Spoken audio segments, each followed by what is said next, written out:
नमस्कार, आप देख रहे हैं देश न्यूज़। मैं हूं आपके साथ सूरज पाठक। हमारे खास कार्यक्रम डिबेट में आप सभी का स्वागत है। डिबेट में आज हम बात करने वाले हैं कि उमंग की उम्मीदें। दरअसल मध्य प्रदेश में लोकसभा की 29 सीटों पर मतदान हो चुका है और पूरे देश में 6 चरण का मतदान हो चुका है। 7वें चरण का मतदान शेष बचा है। मध्य प्रदेश की 29 सीटों पर मतदान के बाद सभी की अपनी अपनी ढपली, अपने अपने राग की तर्ज पर सभी अपने अपने कयास लगाए जा रहे हैं। एक तरफ जहां मध्य प्रदेश के विधानसभा में नेता प्रतिपक्ष उमंग सिंगार ने दावा किया है कि लोकसभा चुनावों में प्रदेश में कांग्रेस बराबरी से सीटें हासिल करेगी। जहां भारतीय जनता पार्टी 29 की 29 सीटों पर जीत का दावा कर रही है, वहीं कांग्रेस आधी सीटों पर जीत का दावा कर रही है। उमंग सिंगार ने कहा है कि भारतीय जनता पार्टी के दावों की पोल खुल गई है, कांग्रेस मजबूत हुई है। लोकसभा चुनावों के नतीजों का दिन करीब आने के साथ ही कांग्रेस के जीत के दावे भी तेज होने लगे हैं। मध्य प्रदेश विधानसभा में नेता प्रतिपक्ष उमंग सिंगार ने दावा किया कि इस लोकसभा चुनाव में प्रदेश की आधी से ज़्यादा सीटें कांग्रेस जीतेगी और आधी से ज़्यादा सीटों पर कांग्रेस अपनी जीत का परचम लहराएगी। उन्होंने कहा कि भारतीय जनता पार्टी का जो 400 पार का नारा है, 400 पार के दावे की हवा निकल गई है। भारतीय जनता पार्टी के नेताओं ने भी इस जुमले से कन्नी काटना शुरू कर दिया है। नेता प्रतिपक्ष ने कहा है कि जिस पार्टी मतलब उन्होंने एनडीए पर निशाना साधा है कि जो 40 बैसाखियों के सहारे खड़ा हुआ गठबंधन है, वो 400 पार के दावे सिर्फ मुंगेरी लाल के सपने जैसे ही कर सकता है। भारतीय जनता पार्टी से अब जनता ऊब चुकी है, क्योंकि पहले जहां कांग्रेस में देखा गया कि कांग्रेस के नेता चुनाव जब चल रहे थे, पहले चरण का, दूसरे चरण का, तीसरे चरण का, चौथे चरण का, उस बीच में खुद जीतू पटवारी ने कहा था कि हम 1 दर्जन सीटें जीतेंगे। कमलनाथ की उम्मीद भी यही थी कि हम 12 से 13 सीटें जीतने वाले हैं। उमंग सिंगार आधी सीटें जीत रहे। आधी सीटें मतलब 14 या 15 सीटें, और 14-15 सीटें भी तब जब 29 की हम बात करें, और यदि 27 की बात करें, क्योंकि कांग्रेस ने 27 सीटों पर चुनाव लड़ा है, तो उसमें से वो 13 सीटें, 12 या 13 सीटें जीतने की बात कर रहे हैं। तो फिर ये जो दावे हैं, इन दावों के पीछे की क्या सच्चाई है, और जो बात कही जा रही है कि मध्य प्रदेश में कांग्रेस ने जो वादे किए थे वो वादे पूरे नहीं किए हैं और 400 पार के नारे की हवा निकल चुकी है, इनके पीछे का क्या कारण है, हम तमाम विषयों पर चर्चा करेंगे। खास मेहमान हमारे साथ हैं, आपका परिचय कराते हैं। हमारे साथ हैं भारतीय जनता पार्टी के प्रवक्ता सचिन वर्मा जी। सचिन के वर्मा जी, आपका बहुत स्वागत है देश न्यूज़ में। साथ ही हमारे साथ में कांग्रेस के पूर्व विधायक रविंद्र तोमर जी हैं। रविंद्र तोमर जी, आपका बहुत स्वागत है। और राजनीतिक विश्लेषक विलक्षण सक्सेना जी हमारे साथ हैं। विलक्षण जी, आपका स्वागत करते हैं। सबसे पहले रविंद्र तोमर जी, आपके पास आना चाहूँगा और जानना चाहूँगा कि एक तरफ जहाँ कांग्रेस के ही नेता, प्रदेश अध्यक्ष या पूर्व मुख्यमंत्री दावे करते हैं कि हम 10 से 12 सीटें जीत रहे हैं, नेता प्रतिपक्ष उमंग सिंगार के ये दावे कि हम कांग्रेस जो है इतनी सीटें जीतेगी कि भारतीय जनता पार्टी से बराबरी में रहेगी, भारतीय जनता पार्टी के बराबर की सीटें जीतेगी, इस दावे के पीछे क्या कारण है और इस दावे की वजह क्या है? अतिशयोक्ति नहीं है। जिस प्रकार से इस समय जनता का जो रुख दिखाई दिया है, वो कोई भारतीय जनता पार्टी को लेकर के बहुत ज़्यादा उत्साह जनता में नज़र नहीं आया। जनता में निराशा है भारतीय जनता पार्टी की सत्ता को लेकर के। जिस प्रकार से नौजवानों के साथ बेरोजगारी के दंश से जूझे नौजवान, किसानों की बद से बदतर हालत हो रही है, और जिस प्रकार से ये इन्होंने जो तमाम वायदे किए थे कि हम किसानों की आमदनी को दोगुना करेंगे, कृषि की आय को 2 करोड़ लोगों को प्रतिवर्ष रोजगार देंगे, तो नौजवानों को वो दिखाई नहीं दिया। महंगाई चरम सीमा पे, वो भी एक बड़ा फैक्टर है। हम्म। दूसरा, जो विधानसभा में अभी चुनाव जो हुआ था मध्य प्रदेश में, हम्म। पूरे उस समय जो भाजपा की जो उनका जो वचन पत्र था, उस वचन पत्र में उन्होंने जो प्रमुख वादे किए थे, एक तो उन्होंने 27 रुपया गेहूं खरीदने की बात करी थी, हम्म। लाडली बहना को 3,000 रुपया प्रति माह देने की बात करी थी, हम्म। गैस सिलेंडर को 450 रुपए में उपलब्ध कराने की बात करी थी। तो इस तरह के 6 जो प्रमुख कुछ वादे थे उनके, उनमें से कोई वादा पूरा नहीं किया, हम्म। जबकि पिछले 6 महीने का कार्यकाल भी हो चुका है। हम्म। तो इस करके चूंकि एक बार फसल, किसान की गेहूं की फसल जो रबी की फसल थी वो कटाई हो गई ठीक है। और वो मंडी भी पहुंच गई। हम्म। तो इस प्रकार से लोगों को निराशा हुई कि इनकी कथनी और करनी में बहुत फर्क है। ठीक है। मोदी जी ने जो वायदे किए, उनको 10 साल का वक्त मिला, हम्म। 10 साल में कोई वायदा पूरा नहीं किया। हम्म। इसको लेकर के जनता में जो वोट परसेंटेज कम हुआ है, हम्म। वो सत्ता के प्रति निराशा है। और इसलिए जो हमारे नेता दावा कर रहे हैं कि हम चुनाव जीत रहे हैं, बराबरी पे आ रहे हैं, वो निश्चित रूप से कोई अतिशयोक्ति नहीं है, हम आ रहे हैं। ठीक है, वापस आता हूँ आपके पास में। वो अतिशयोक्ति नहीं है और वो दावा है, दावा सच्चाई है। हालाँकि 4 जून बहुत दूर नहीं है, 4 जून को परिणाम सामने आएँगे, किसके दावों की कितनी हकीकत है वो सामने हो जाएगी। लेकिन सचिन के वर्मा जी, आपके पास आना चाहूँगा। और एक तरफ जहाँ भारतीय जनता पार्टी विधानसभा चुनाव के ठीक बाद से, चाहे वी डी शर्मा की बात करें या मुख्यमंत्री डॉक्टर मोहन यादव, उन्होंने तुरंत बाद ये बात कहना चालू कर दिया था कि मध्य प्रदेश से 29 कमलों की माला हम प्रधानमंत्री नरेंद्र मोदी को पहनाएँगे। एक तरफ आप आश्वस्त हैं 29 सीटें जीतने के लिए, दूसरी तरफ 27 सीटों पर चुनाव लड़ी हुई कांग्रेस भी कह रही है कि हम आधे से ज़्यादा सीटें जीतेंगे और वो अतिशयोक्तिपूर्ण दावा नहीं है। तो फिर आप कैसे 29 कमल की माला प्रधानमंत्री नरेंद्र मोदी को पहना पाएंगे? देखिए सूरज जी, कांग्रेस को ये स्वतंत्रता है कि 4 जून तक वो किसी भी तरह के दावे करने के लिए स्वतंत्र है। कि वो आज कभी वो बोलते हैं कि हम जो है 4 सीटें जीत रहे हैं, कभी बात कर रहे हैं आज 13 सीटों की। तो इस तरह से कांग्रेस के पास में स्वतंत्रता है कि वो 4 जून तक कुछ भी नए नए दावे कर सकते हैं। अब हमने ये जो चुनाव लड़ा है, हमारे लिए जो फेस है वो हमारे लिए मोदी जी हैं। इस लोकसभा चुनाव में तय होना है कि देश के प्रधानमंत्री के रूप में कौन इस देश का नेतृत्व करेगा। विपक्ष के पास में तो कोई फेस ही नहीं है, फेसलेस चुनाव लड़ा जा रहा है। इनके पास में तो फेस नहीं है कि ये किसको प्रधानमंत्री, आवाज नहीं मिल रही, थोड़ी सी आवाज बढ़ाना चाह रहे हैं जी। हमारी तकनीकी टीम देखे कि रविंद्र जी तक आवाज नहीं पहुंच रही सचिन जी की। जी जी सचिन जी, आप निरंतर अपना वक्तव्य जारी रखें। जी जी, देखिए, विपक्ष के पास में कोई नेतृत्व नहीं है, इस तरह की कोई नीति नहीं है और ना ही नियत है। तो ना हमने जो एक मोदी जी ने इस देश को जो गुड गवर्नेंस का एक मॉडल दिया, और ये जो परफॉर्मेंस की राजनीति हुई है जिसमें टू वे कम्युनिकेशन हो रहा है कि जनता जो है वो सरकार की रेटिंग कर रही है, जनता ये बता रही है कि उसको किस किस योजनाओं का लाभ मिला है, वो गवर्नमेंट की पॉलिसीज के बारे में कमेंट कर रहे हैं, वो गवर्नमेंट की पॉलिसीज का फीडबैक दे रहे हैं कि उन्हें किस पॉलिसी का कितना बेनिफिट प्राप्त हुआ है। जी। तो इस राजनीति में कांग्रेस फिसड्डी है।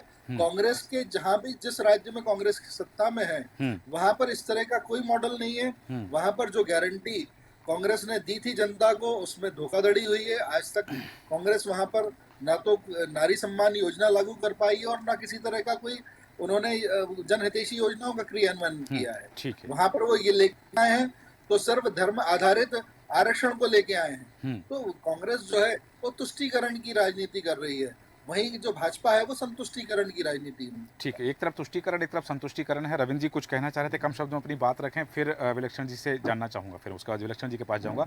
रविंद्र जी कम शब्दों में अपनी बात रखें। चाह रहा था जी कि कांग्रेस के बारे में भारतीय जनता पार्टी का रोना धोना लगातार चलता रहता है, लेकिन मैं ये केवल ये बात कह रहा हूँ कि भारतीय जनता पार्टी सत्ता में नहीं आ रही है क्योंकि 400 पार का जो नारा दिया, वो 400 पार का नारा फिर पूरे चुनाव में सुनाई नहीं दिया।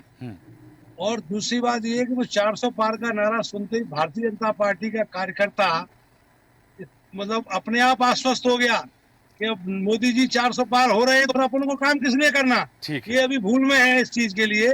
मैं इनको आगाह कर रहा हूँ कि आपके कार्यकर्ता के मन में जो आपने बात डाल दी वही आपको जो है भारी पड़ गई। चलिए वापस आता हूँ आपके पास में। कार्यकर्ता के मन में जो बात बिठा दी गई है, कहीं वो पार्टी के लिए भारी ना हो जाए, इस बात की आशंका भी व्यक्त की है रविंद्र जी ने। लेकिन विलक्षण सक्सेना जी, यहाँ आपके पास आना चाहूँगा। अभी जैसा कि वर्मा जी ने एक बात कही कि हमारे पास चेहरा है और हमने घोषित कर दिया है कि यदि भारतीय जनता पार्टी को बहुमत मिलता है, एनडीए को बहुमत मिलता है, तो प्रधानमंत्री के रूप में नरेंद्र मोदी आसीन होंगे। यहाँ कांग्रेस के लोगों ने ये आरोप भी लगाया है इस बात पर कि वहाँ इन्होंने अभी से घोषणा कर दी है, क्योंकि लोकतंत्र में जो संवैधानिक प्रक्रिया है कि जब सदन में लोग चुनकर जाते हैं और सदन के नेता के रूप में किसी एक व्यक्ति का चयन करते हैं, जबकि इन्होंने पहले से घोषणा कर दी, तो ये लोकतंत्र का जो है मजबूती का पक्ष भी नहीं है। ये कांग्रेस के लोग यहाँ मैंने कई बार सुना है कि इस तरह की बातें भी करते हैं कि उन्होंने, कांग्रेस ने अभी तक चेहरा घोषित नहीं किया है कि यदि जो विपक्षी गठबंधन है उनको बहुमत मिलता है, जब वो सदन में जाएंगे तो सदन के नेता के रूप में वहाँ किसी व्यक्ति को चुना जाएगा। ये कितनी तार्किक बात है? देखिए, लॉजिकली अगर कहा जाए और इसे बाय लॉ या बाय फैक्ट्स पढ़ा जाए तो कांग्रेस का ये आर्गुमेंट कोई गलत नहीं है, लेकिन ये एक यूटोपियन आर्गुमेंट है। जब कांग्रेस ये कहती है कि जब हमारे सारे सांसद और नेता दल पूरा एकत्रित होंगे विजय के बाद, फिर वो साथ में मत रखकर एक प्रधानमंत्री को चुनेंगे, जो उनका सदन में नेता होगा और हम्म। सरकार का प्रतिनिधित्व करेगा, मतलब हेड करेगा। हम्म। तो ये यूटोपियन कॉन्सेप्ट है, क्योंकि ये तो बात निश्चित होती है कि अगर ये चुनाव एक रण है, हम्म। तो रण में सेनापति रण में नहीं डिसाइड किया जाता, हाँ। या जीत के बाद सेनापति डिसाइड।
कि हम कहीं बैकफुट पर हैं, तो अगर वो सिर्फ कैंडिडेट्स को रिप्लेस करके सॉल्व करने से हो जाएगा।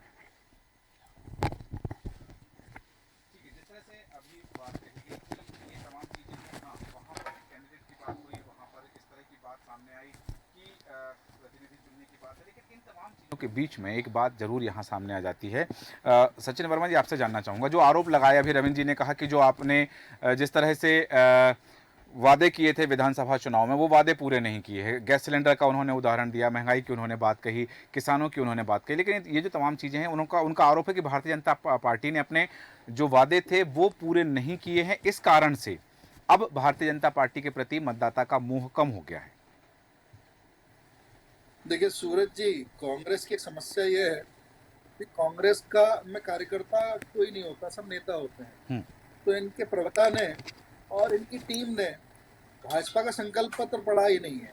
अगर आप 3,000 रुपए वाली बात जो इन्होंने आज मेंशन की है, ये बता दें कि संकल्प पत्र में कहाँ लिखी है? नहीं है। ये जो 450 रुपए के सिलेंडर की जो बात है, ये बात भी कहीं संकल्प पत्र में नहीं है जी। वो सिर्फ एक बार जो है वो 450 रुपए का जो सिलेंडर था गैस का, वो दिया गया। तो संकल्प पत्र को पढ़ा ही नहीं है कांग्रेस ने जी। और यहाँ पर जो है डिबेट करने आ गए हैं। तो कांग्रेस के साथ समस्या ये है कि सब नेता हैं, सब जो बातें हैं सुनी सुनाई बातों पर बहस करने के लिए बैठ जाते हैं। तो आज जो उनके नेता ने जिस तरह की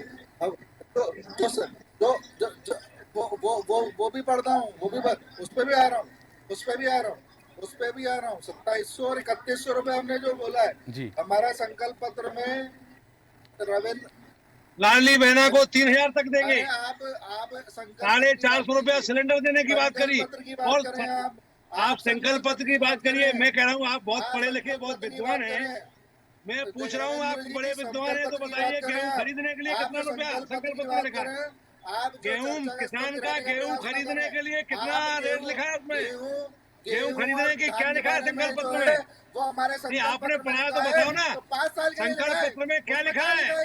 2700 रुपए में किसान का गेहूँ खरीदेंगे, ये लिखा है आपके संकल्प पत्र में। या पढ़िए आप उसको, 5 साल के लिए लिखा है, आप पढ़िए उसको। 5 साल का हमारा संकल्प पत्र है। आप इतना हाइपर मत हो, उसको पढ़िए आप संकल्प पत्र। आप उसको इसी यही आपका जो झूठ है ना, इसी झूठ से जनता उब गई है कि आप कहते कुछ है करते कुछ है।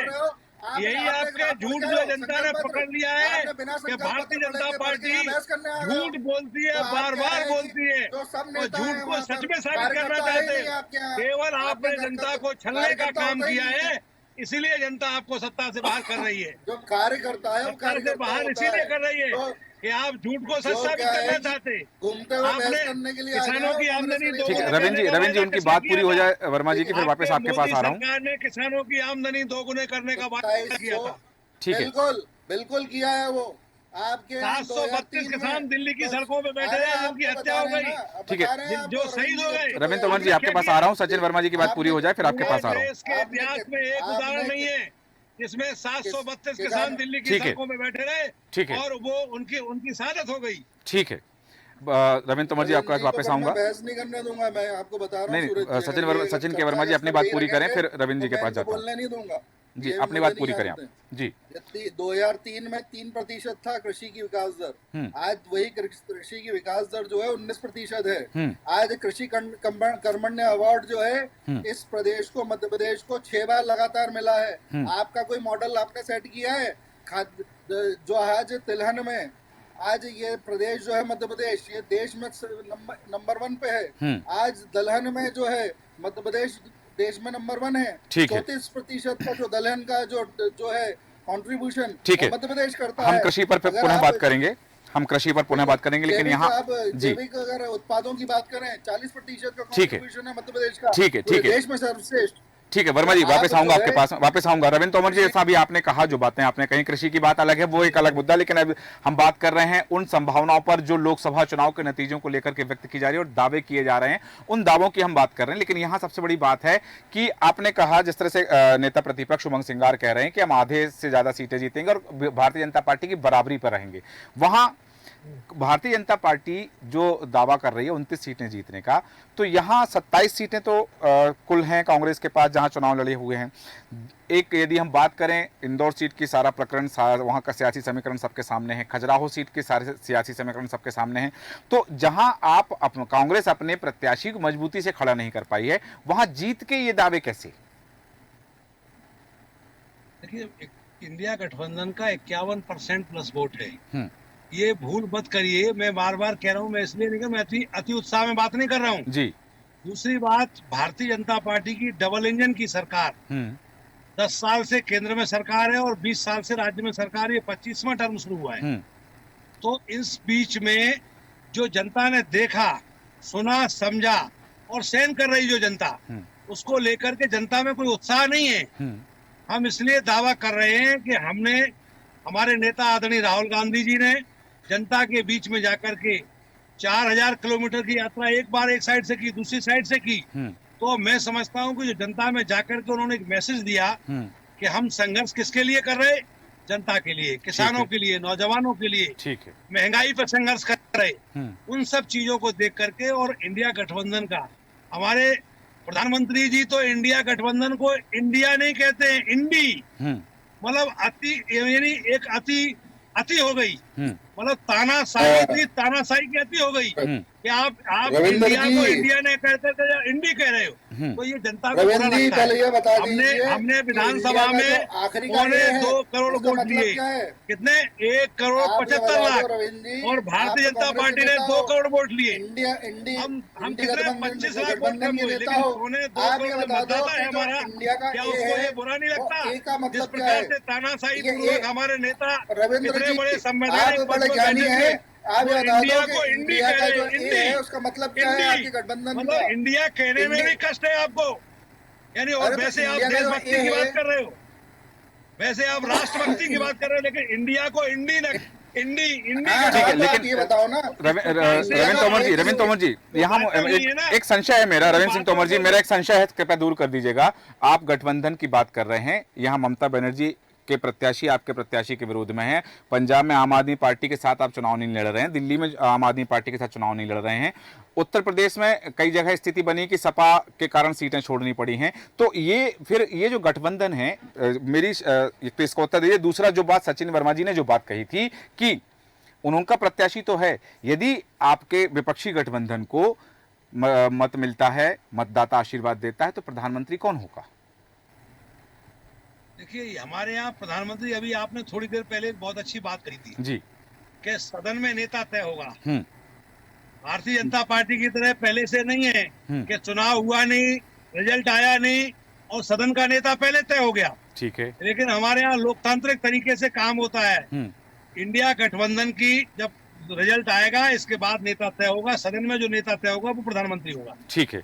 जब नेता इंदिरा गांधी और राजीव गांधी के समय आप मैंने ये प्रक्रिया क्यों नहीं अपनाई थी? उसके लिए माफी मांग लीजिए आज। नहीं तो आप फिर इसका मतलब आप नहीं तो आप यानी माफी मांग लें अगर उसके बारे नहीं, में। फिर आप ये कहिए ना कि राजीव गांधी और इंदिरा गांधी जो कर रही थी वो आप कर रहे हो ना, उम्मीदवार घोषित वो कर रहे हो ना। माफी मांगिए। इसका मतलब ये है कि राजीव गांधी और इंदिरा गांधी कर रहे हैं, वो कर रहे हो ना। माफी मांग लो। फिर तो या तो ये आप कहिए कि उनका अनुकरण कर रहे हैं हम, आया पहले या आप तो फिर माफी आप मांग कहिए लो कि उनका कि अनुकरण आपने कर रहे पहले हैं, तो गलती फिर की उसका थी, जवाब उसके आज देता हूँ माफी मैं। मांग रहे हो आप। पहले उसका आज जवाब माफी देता मांग हूँ लो ना मैं। कि माफी इंदिरा आप राहुल मांगिए, राजीव वो गांधी को मांगता क्यों मारा है था? जो जनता के साथ अन्याय करता है। कांग्रेस कभी जनता के साथ अन्याय अरे नहीं करती है। आप ये आपने बताइए अन्याय कि तो आप किया इंदिरा है। गांधी जी और राहुल गांधी जी की बात कर रहे हो, क्या 42 उनके पद चिन्हों पर चल आपातकाल रहे हो? क्या लगाया था आपने। आप उनके आपातकाल पद चिन्हों लगाया पर चल रहे आपने। हो तो बताइए ना, जवाब दीजिए। सिखों का मैं नरसंहार बताता हूँ कराया उनके पद आपने। चिन्हों पर चल रहे अगर आप बोफोर्स कांड तो किया फिर आपने। उनके पद चिन्हों पर चलिए फर्जी ना। घोटाला किया इंदिरा आपने। गांधी जी, राहुल गांधी जी की आपने बात कर रहे हवाला हो, उनके कांड पद किया। चिन्हों पर चलिए अरे गरीबों माफी के तो लिए। मांगो आप। उन्होंने अरे शहादत माफी दी है मांगो। इस देश के लिए, माफी इस देश मांगो के आप। लिए खून बहाया है। माफी मांगो। आप ये माफी मत भूलिए। माफी मांग लो। पहले माफी मांगो। ठीक अपने है। जो कुकर्म किए माफी हैं, आप मांगो, कुशासन तानाशाही किया आप है, कर उसकी रहे हो, माफी लोकतंत्र की माफी हत्या आप कर रहे हो। ठीक है। माफी जो मांगो। लोकतंत्र की हत्या कर रहा है वो माफी मांगे। ठीक है। माफी मांगे, वो जनता के साथ जो अन्याय कर रहा है ठीक वो है माफी सचिन। मांगे। ठीक है। रविंद्र सिंह तोमर जी, सचिन के वर्मा जी, वापस आऊंगा आप दोनों के पास में। विलक्षण जी, आपसे जानना चाहूंगा कि बात मध्य प्रदेश की 29 सीटों पर हम कर रहे हैं। अपने अपने दावे हैं, अपनी अपनी सच्चाइयां हैं। हालांकि मतदाता अपना फैसला कैद कर चुका है, लेकिन उसके बावजूद यहाँ दावों के जो आंकड़े हैं, क्योंकि एक तरफ जहां देखा जा रहा है कि भारतीय जनता पार्टी मत गणना से पूर्व आंकड़ों का आकलन कर रही है, विधायकों से रिपोर्ट मांग रही है। कांग्रेस ने अपने प्रत्याशियों की बैठक कर ली है, सारे 27 प्रत्याशी। हालांकि उस बैठक में ना तो उमंग सिंगार थे, ना नकुल नाथ थे, ना दिग्विजय सिंह थे। तो ये जो समीक्षाएं हुई हैं, ये समीक्षाएं, साथ ही कांग्रेस एक अभियान चला रही है, कार्यक्रम है 5 जून से 15 अगस्त तक, मंथन कार्यक्रम उनका ये चल रहा है। विधानसभा वार वो जाएंगे, बूथ वार उनका कार्यक्रम होगा और सभी बड़े नेताओं के साथ मंथन होगा। तो परिणाम से पहले इस तरह की कवायदें कि हम अपनी अपनी तैयारियां करके रखें। कांग्रेस जो है ट्रेनिंग दे रही है, भारतीय जनता पार्टी भी ट्रेनिंग दे रही है, जो मतगणना में उनके प्रत्याशी के सदस्य रहेंगे, उनके लोग रहेंगे। तो ये जो तमाम चीजें हैं, आपको लगता है कि ये अति उत्साह है या फिर वास्तव में हम जिस लोकतंत्र के महापर्व की बात कर रहे हैं उस महापर्व में एक आहुति है ये? देखिए, यहाँ इसको दो पर्सपेक्टिव से देखा जा सकता है। जी। पहली बात, अगर हम इसे कांग्रेस के रीस्ट्रक्चरिंग के हिसाब से जोड़े तो निश्चित ही देर आए दुरुस्त है की स्थिति आमतौर पे लोगों द्वारा कही जा रही है कि अच्छी बात है कि आप अपना रीस्ट्रक्चरिंग का काम कर रहे हैं। ऑन द अदर हैंड, एक चीज यहाँ पे बहुत ज्यादा पॉलिटिकल अगर इसको लेंस से देखा जाए तो वो ये कि ये चुनाव मध्य प्रदेश के ही साथ साथ राष्ट्रीय स्तर के बड़े वेटरन लीडर्स का पॉलिटिकल भविष्य भी डिसाइड करेगा। और at this particular point of time ये देखना, अगर हम एमपी की बात करें तो बहुत जरूरी है कि जिन लोगों को अपना पॉलिटिकल करियर इस चुनाव के नतीजों के बाद भी जिंदा रखना है, उनके लिए बहुत जरूरी है कि वो संगठनात्मक और खास तौर से जो कार्यकर्ता हैं उनमें अपनी लोकप्रियता बना के रखें। सी, ये स्थिति उत्पन्न इस बात से होती है कि जो जोड़ तोड़ की राजनीति का एक पूरा का पूरा सिलसिला चला है, एक तरीके से जब कांग्रेस में रहते हुए लोग कांग्रेस के लिए काम करना नहीं चाहते और उनके लिए ये बेटर ऑल्टरनेटिव निकलता है कि हम वहां जाएं या भाजपा में स्विच करें या किसी अदर पार्टी से या इंडिविजुअली स्टैंड करें, क्योंकि हमारे लिए ज्यादा अच्छा है अगर उनका पर्सपेक्टिव जनरली एक्सेप्ट किया जाए कि हम देश की सेवा करना चाहते हैं या वो व्यक्तिगत रूप से चले गए। तो ये एक चीज दर्शाता है कि ऑन दिस अदर हैंड एक ऐसी पार्टी खड़ी हो रही है जो अपने आप को नित दर नित, चुनाव दर चुनाव अपने आप को स्ट्रॉन्ग कर रही है। और गुड थिंग इज कि वो डैमेज कंट्रोल से पीछे नहीं हटती। ऑन द अदर हैंड, जब भाजपा, ये जैसे भाजपा के लिए पर्सपेक्टिव है, ऑन द अदर हैंड जब हम कांग्रेस के लिए ये चीज कंसिडर करते हैं तो अब उन्होंने शायद वो बीज बोने शुरू करे हैं जो बाद में उनको फल दे। अब कांग्रेस के लिए स्थिति यह है कि वेटरन लीडर्स अगर अपने आप को पॉलिटिकली रेलेवेंट मध्य प्रदेश की राजनीति में बना पाते हैं तो वो उसे कितना कल्टिवेट कर पाते हैं। क्योंकि ऑन द अदर हैंड ये बात निश्चित रूप से तय हो चुकी है कि इस चुनाव के बाद कांग्रेस में जो लीडर्स रहेंगे उनको पोर्टफोलियो बेस्ड राजनीति करने से अपने आप को बचाना रहेगा। और ठीक है। ये देखना पड़ेगा कि एक्चुअल जनता के मुद्दे कहां बैरियर से खत्म नहीं हो रहे, क्योंकि अगर ये नहीं होगा तो कांग्रेस से ड्रेनेज खत्म नहीं होगा। और हर व्यक्ति जो कांग्रेस छोड़ के जाता है या कांग्रेस से अपने आप को अलग कर लेता है, वो उसके साथ साथ वोट बैंक भी लेते हुए जा रहा है। यही एक सबसे बड़ी प्रॉब्लम एंटी इनकम्बेंसी की होती है, क्योंकि हम यही डिस्कस कर रहे थे कि इसमें कॉन्स्टिट्यूशनैलिटी क्या है। जी। जब हम प्रतिनिधियों को सदन में भी देखते हैं तो जब वो नेता चुन रहे हैं या वो पहले से चुन रहे, तो क्या एक कॉन्स्टिट्यूशनल लोकतांत्रिक चीज है। यहाँ ये भी देखने की जरूरत है कि जिस तरह की एंटी इनकम्बेंसी, हॉर्स ट्रेडिंग का एक जो ट्रेंड शुरू हुआ है 2014 के बाद, खास तौर जी। से क्षेत्रीय राजनीति में, क्या ये कॉन्स्टिट्यूशनली रेलेवेंट चीज है? क्योंकि मोटिवेशंस सबको पता होते हैं कि हॉर्स ट्रेडिंग्स में क्या है। रेलेवेंसी इन पावर रह जाए, चाहे ब्लैकमेलिंग हो जाए, चाहे स्टिंग्स हो जाए, या कुछ लोगों के अपने पर्सपेक्टिव्स हो, लेकिन क्या इसे प्रमोट किया जा सकता है? और अगर इसे प्रमोट नहीं करना तो अश्योर करना पड़ेगा कि जो लोग छोड़ के जाते वो अपने साथ कार्यकर्ता और वोट बैंक नहीं लाए। तो कांग्रेस की अपहिल की लड़ाई इसी बात पे है। बिल्कुल, आपने सही कहा कि ये जो एक जहां आपने अपने वक्तव्य की शुरुआत की कि कांग्रेस ने वो बीज अब बोए हैं जिनके परिणाम या जिनका फल उनको परिणाम के रूप में आगे आने वाले भविष्य में मिलेगा। लेकिन वर्तमान की जो बात कर रहे हैं कि 29 सीटों पर चुनाव हुआ है मध्य प्रदेश की, 27 सीटों पर कांग्रेस ने चुनाव लड़ा है और कांग्रेस और भारतीय जनता पार्टी के प्रत्याशियों की सीधी टक्कर रही है। 2 सीटों की बात यदि हम छोड़ दें तो जहां दावे किए जा रहे हैं भारतीय जनता पार्टी के द्वारा 29 सीटों पर चुनाव जीतने के, वहीं कांग्रेस आधे से ज्यादा सीटों पर चुनाव जीतने का दावा कर रही है। अब किसके दावे कितने सच होते हैं ये तो जनता तय करेगी। हालांकि बिंदु और हैं जिन पर हम चर्चा कर सकते हैं, पर समय हमें अनुमति नहीं देता, इसलिए चर्चा को विराम देंगे। सचिन के वर्मा जी, रविंद्र तोमर जी, विलक्षण सक्सेना जी, आप सभी का धन्यवाद चर्चा में शामिल होने के लिए। बात है उमंग की उम्मीदें, क्योंकि उमंग सिंगार ने जो दावा किया है, बराबरी का दावा किया है कि कांग्रेस उतनी सीटें जीतेगी जितनी भारतीय जनता पार्टी जीतेगी। मध्य प्रदेश में भाजपा और कांग्रेस बराबरी पर रहेगी, ये उमंग सिंगार का दावा है। हालांकि उन्होंने कहा कि भारतीय जनता पार्टी के दावे की पोल खुल चुकी है और 40 सीट पार्टियों की बैसाखी पर जो सवार हैं वो 400 का दावा कैसे कर सकती हैं, 400 पार का। उन्होंने ये भी कहा है कि 400 पार का जो दावा है उससे जो भाजपा का कार्यकर्ता है वो कार्यकर्ता बिल्कुल घर बैठ गया है कि 400 पार यदि आ रहे हैं तो फिर उन्हें मेहनत करने की आवश्यकता क्या है। क्या वास्तव में ऐसा हुआ है? यदि हुआ है तो इसका खामियाजा किसे उठाना पड़ेगा और फायदा कैसे मिलेगा, ये देखना दिलचस्प होगा। हमारे आज के खास कार्यक्रम में इतना ही। बन रहे देश न्यूज के साथ। नमस्कार।